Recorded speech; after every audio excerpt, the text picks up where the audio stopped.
3 Golden Eagles for War Thunder. Link in the description.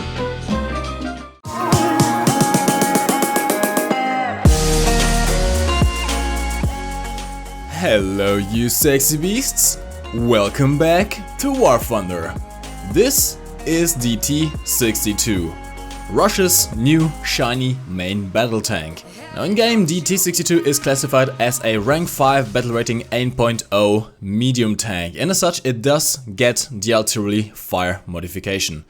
This thing is armed with a 115mm smoothbore cannon, which can carry a total of 40 rounds. That being said, in order to remove these two ammo racks, you should only carry a total of 19 rounds. Besides the main cannon, you also get a 7.62mm coaxial machine gun, which can be used to spot targets, but not much else. This tank does not get an anti-air cannon. As for the gun handling, the horizontal turret traverse is nothing special, but not too bad either.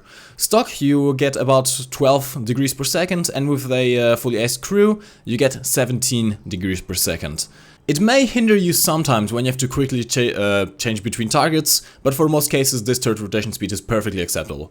Given that this tank is fitted with a stabilizer in real life, the way it's modeled in the game is by giving it a massively fast vertical traverse. 24.5 degrees per second stock, 35 degrees per second with an aced crew. This means that the gun just travels so fast in the vertical that you don't really have to worry too much about bumps. This makes the gun actually very effective at being fired on the move. The reloading time of this 150mm cannon is 15.6 seconds stock and 12 seconds with a fully aced crew.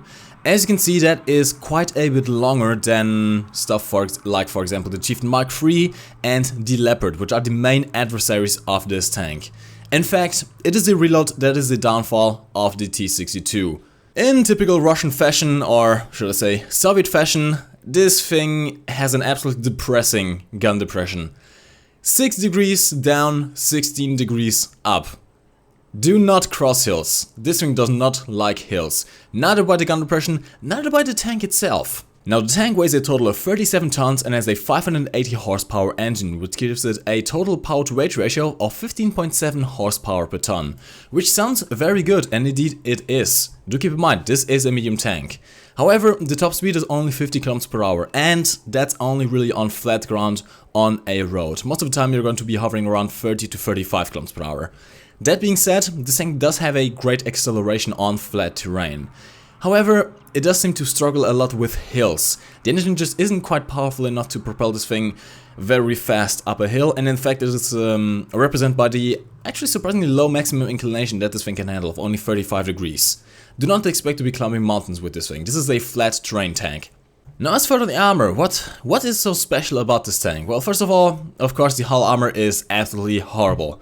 100mm sloped back. Okay, given it is at a good angle, 60 degrees, you might bounce some APHE and some APCR shells, but nothing much more than that.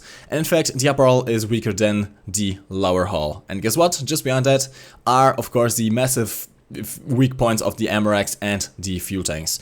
Which, in this case, this ammo rack you cannot remove until you have all of your shots expended. As for the turret, it's interesting. It is very interesting. The gun mantle itself is only 200mm thick, but has some layers behind it. Just to the side of the gun mantle you have 240mm of thickness, which is very rounded. And to the sides of that, 240. As you can see, this turret is very angled, very rounded, very good for bouncing shots. That being said, there seems to be kind of a glitch going on, or it might just be my experience with the Ostwind. Despite having 200mm of armor at the worst, and 240 at the best, and given that the Kugelblitz only has, I think it's 90 something millimeters of penetration, Kugelblitzes will absolutely wreck you. They will go straight through your turret and destroy your massive cannon breech. And as for the rest of the armor, it's nothing really special. You have a decently good side armor panel of 80mm, which can be used to angle this tank somewhat, although do keep in mind that at this battle rating, armor isn't really a factor. The side of the turret are still very strong, 165mm thick, also very sloped, you can bounce some shots. The rear is absolutely weak, 60mm on the upper part, 65 on the back of the turret, and only 45 on the back of the tank. You definitely do not want to get caught with your pants down from behind. Now taking a look at the X-ray, we can see that this tank only has 4 crew, and this is problematic. Now, given the armor and given the overall layout and this just absolutely massive cannon breach, you can survive shots. You most of the time are actually going to survive the first shot. That being said, the first shot is always going to kill your loader. The loader is just always dead. And once this loader is dead, your already pretty bad reload rate gets even worse. As in KV2 levels of worse. Once your loader is dead, you are, well, boned. Now, thankfully in this patch, Gaijin introduced a new mechanic, which is the crew replenishment. If you have the crew replenishment module unlocked, you can simply go back to a cap zone and replenish your loader. That being said, that is going to take you out of the battle for a couple of minutes and expose you back if you are at the front line, so do keep an eye out for that. Now, as for the ammo choices, we have a choice of 4 different ammo types. Right from the get-go, you get access to this APDS-FS shell and the DHE shell. The freebie M4 shell has a muzzle velocity of 1650 meters per second. And if you think that is high, it is indeed. This is the fastest shell in the game, even faster than the T-10M's shell, which was at 1620 meters per second if I'm not mistaken. This thing is absolutely insane when it comes to sniping long-range targets. That being said, you only get about 300mm of penetration at very close range and 250 at 1 km distance. Whilst it is a good sniper shell, due to its massive velocity, do keep an eye out that you can bounce this shell. Next up we have the upgrade of said shell. This is pretty much a carbon copy, same weight, same muzzle velocity, only more penetration. 350 at close range and 300 at 1 km distance. Your final shell unlock is the freebie K4 Heat-FS shell. Now, this is a bit of a mixed bag. 950 meters per second muzzle velocity means that this is one of the slowest Heat-FS shells at this tier, which can prove problematic when you want to go for longer range targets. That being said, you do get the highest penetration out of any Heat-FS shell. 440 millimeters at all ranges. This thing can even deal with mouses that are angled. That being said, it behaves a bit weirdly. I have managed to bounce this shell off the sides of Leopards and off the turret mantles of E100s before. Finally, the HE shell. 95 meters per second muzzle velocity, 31mm of penetration, nothing too special about it. Do carry about 3 of them just in case you have to face off against AA. Other than that, not useful against tanks. Alright, so let's take a look at how this thing performs in game. Alright, and we are on Mozdok. Now, this is not the ideal map that you want to be in on the T-62. As I've mentioned earlier, whilst the tank is very mobile on flat ground and on city streets, having a great acceleration, great overall hull traverse and decently good top speed of 50 km per hour, it doesn't face so well when it comes to hilly and muddy terrain. That being said, it does seem to be very good at traversing snowy maps. Now in this case we are on Mozdok, lots of ground, lots of beaten up pathways, lots of small inclines and hills. You are going to be very slow on this kind of map. Now, how can you really employ the T-62? As we've mentioned before, you do have decent armor on the turret, not so good hull armor, massive weak spot on the front of course, which is a one-shot killing machine. But what about the gun? The gun really is the main selling point of this tank, isn't it? You get a stabilizer, it's the only 150mm gun in the game. You get, with the APDS shell, the fastest shell in the game, and with the Heat-FS shell, the most penetrating one. So, what's wrong with it? Well, see, the problem with T-62, which was kind of obvious in the T-10M, which I already did a video on. If you want to watch that, I'll link a description. I'll link a video in the description on the screen right now. The problem with the Soviet guns at this tier is the reload rate. They suffer from a higher reload than their counterparts like the Leopard and Chief Mark III. Now, whilst this isn't such a big problem when you have shells that feature explosive filler, stuff like APHE shells like the T-10M has, or even HES shells, like no of the Russian tanks have, but it would be cool if they had, it's not really a problem because you can compensate for the lack of volume of fire by killing everything in one shot. The T-62 doesn't get that luxury.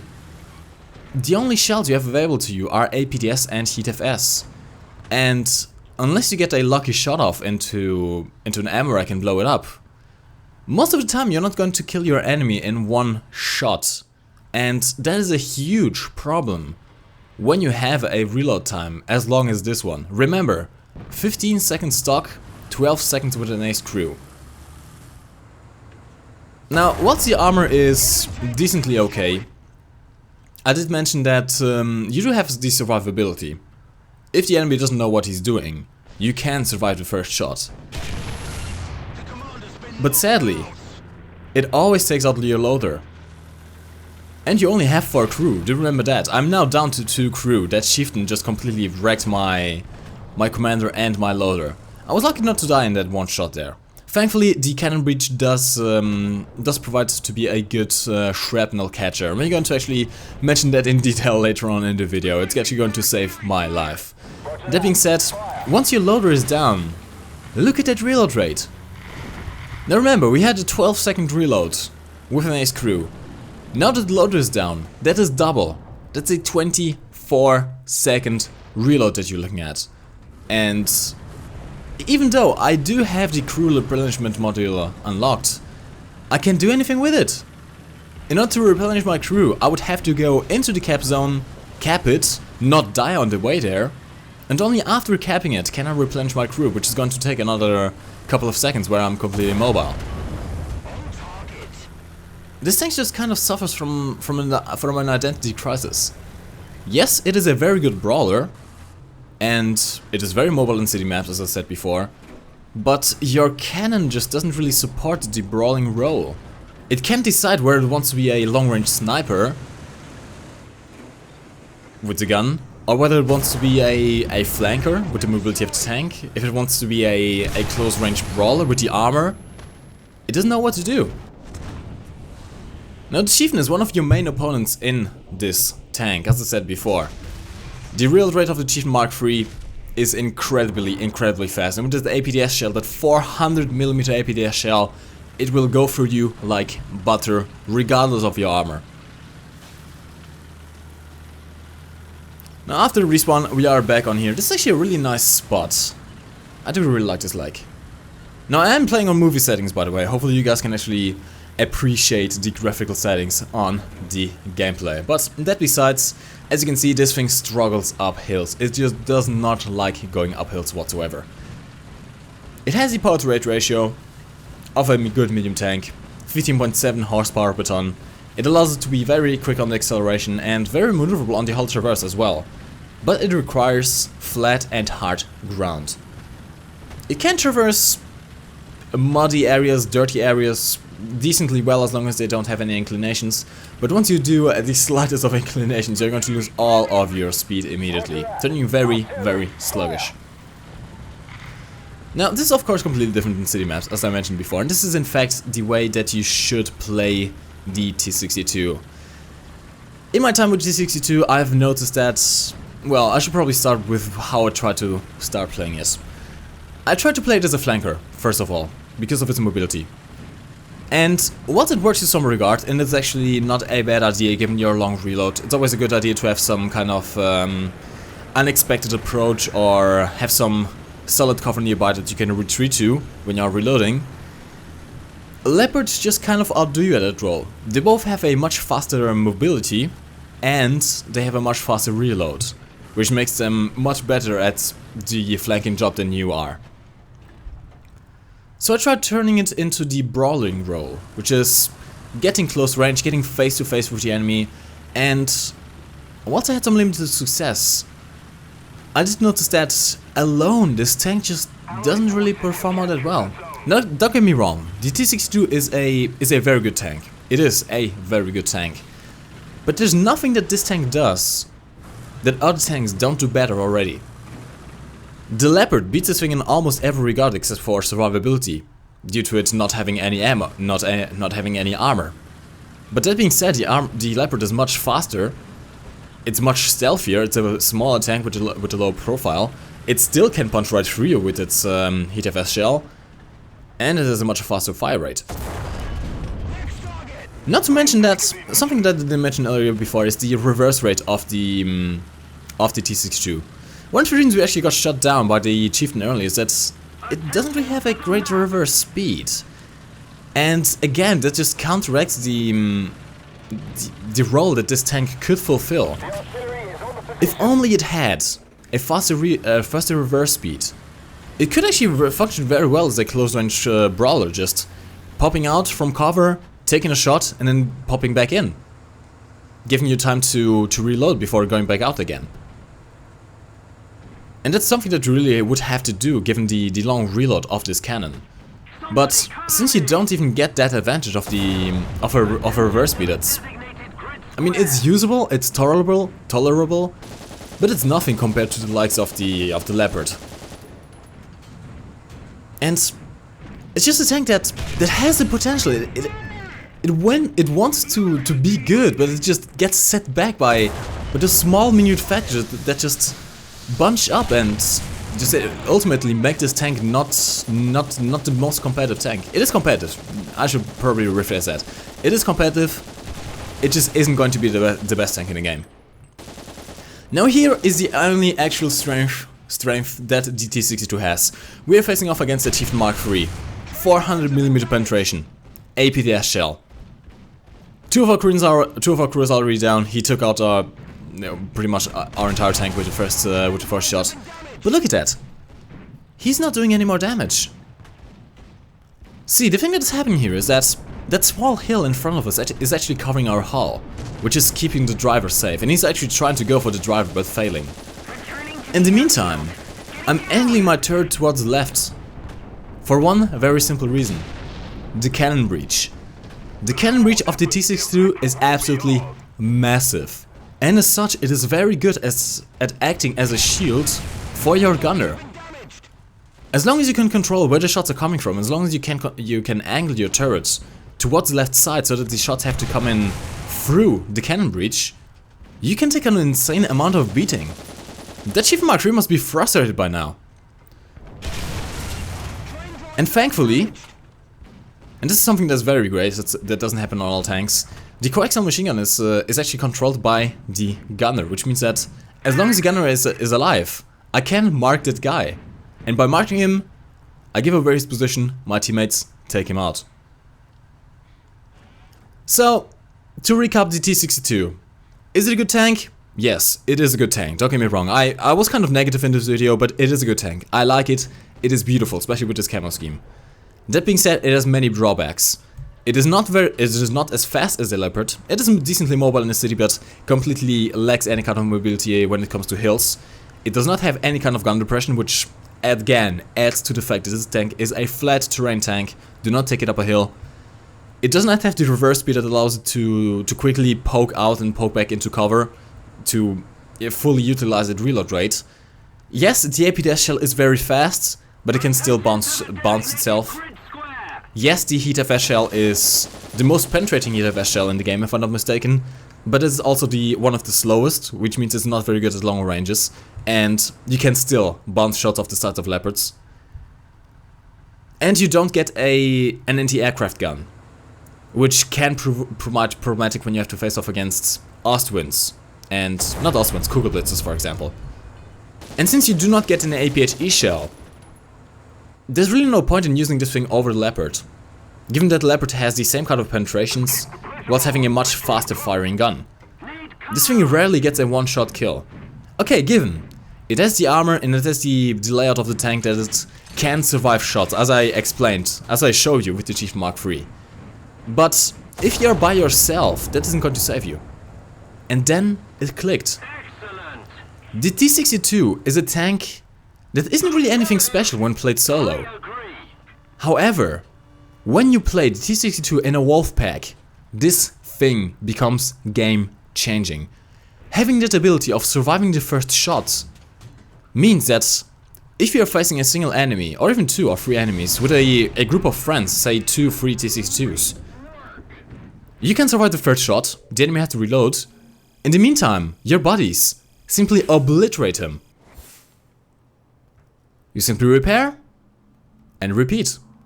This tank is best played together. Do not play this tank solo. Play this tank together with a couple of friends, play this tank together with a couple of teammates. Stick close to other T-62s when you are driving this tank. That's where the real strength of the T-62 is. It is a wolf pack tank. CD maps, wolf packs, you're going to have much success with this tank. But anyways, those have just been my experiences. What have been yours, guys? Tell me in the comment section down below. Do you like the T-62? Are you looking forward to it? Have you played against it? Have you played with it? Honestly, I am going to play this thing more. I mean, it is a great grinding machine. I did put the talisman on mine. I get about a 600% bonus on my research points. This is going to be my tank of choice to grind through the entire Russian tank line. But until then, well, I have to see if we can figure out a better playstyle. Anyways, guys, thank you very much for watching this video. As always, leave it a like rating if you did. Subscribe if you're new around here. Check back tomorrow on twitch.tv for the next live stream. It's been going really great with an Anevo pop filter thanks to Grandster. And I will see you then. As always, my name is MikeGoesBoom. Thanks for watching. You can lift your head up to the sky. Take a deeper breath and give it time. You can walk the path among the lines with your shattered frame of mind. Or instead you could always stay. We can wait right here and play until somehow you can find a slightly